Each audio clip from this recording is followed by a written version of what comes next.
అటువంటి మహానుభావులు నామం కోసం జీవితాన్ని అంకితం చేశారు. వాళ్ళు నామాన్ని భగవంతుడు ప్రీతి కోసం నామం చేశారు, కానీ నామం చేస్తే మాకేదైనా ఫలితం వస్తే బాగుండని ఎక్కడ కూడా ఆలోచించాల వెనక.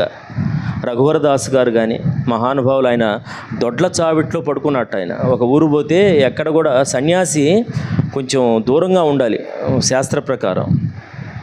అటువంటిది ఆయన ఈ అమ్మ నాకు అటువంటి నిరాడంబరుడు భగవంతుని నామం కోసం వచ్చినప్పుడు ఏంటంటే నామానికి ప్రాముఖ్యత ఇవ్వాలి. మిగతా వాటికి అవన్నీ జరుగుతాయి. నామాన్ని ఎప్పుడైతే మనం కీర్తన చేస్తామో మిగతావన్నీ వెంట పరిగెత్తూనే ఉంటాయి. అటువంటి నామం అనేది అంత గొప్పది.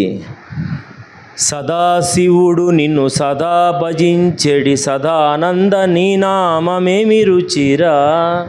నిరంతరం సదాశివుడు భగవన్నామం చేస్తూ ధ్యానంలో ఉంటాడట. పార్వతీదేవి అడిగిందట, స్వామి అందరూ కూడా నీ గురించి ఆలోచిస్తూ నువ్వు అభిషేకం చేస్తుంటారు. నమస్తే అస్తు భగవన్ విశ్వేశ్వరాయ మహాదేవాయ త్ర్యంబకాయ త్రికలాంతకాయ కాలాగ్ని రుద్రాయ నీలకంఠాయ మృత్యుంజయాయ శ్రీమన్ మహాదేవాయ నమః అని అభిషేకం చేస్తుంటారు. మీరెవరిని ధ్యానం చేస్తున్నారన్నట్టు పార్వతి.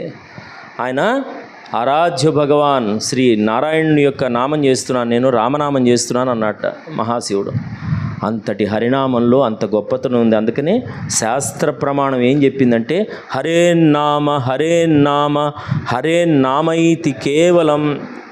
ఏ మాట వాడారు? కేవలం అన్నాడు. ఏమన్నాడు? కేవలం. కలో నాస్తైవ నాస్తైవ నాస్తైవ 3 సార్లు వాడారు ఆ మాట. నాస్తైవ అంటే ఇంతకంటే ఇంతకంటే ఇంతకంటే, గతిరన్యద గతి ఇంక లేదు అన్నాడు. అందువల్ల ఆ నామం ఒక్కటే ఇక్కడ మా ఆశ్రమానికి రక్ష, ఇక్కడ కాపాడుతుంది మమ్మల్ని. ఈ సప్తాహం చేసుకుని వెళ్ళిన తర్వాత రోజు మేము ఉదయం పూట ఇక్కడ 2 గంటలు అందరం సత్సంగము భజన చేస్తాం. అలాగే జపం ఎవరికి వాళ్ళుగా మాతాజీ వాళ్ళు కానీ అందరూ కూడా మా గురువుగారు ఇచ్చినటువంటి నియమ ప్రకారం ఇక్కడ జపం జరుగుతుంది. హరినామ జపం, ఆ హరే కృష్ణ మహామంత్రాన్ని జపం చేస్తాం.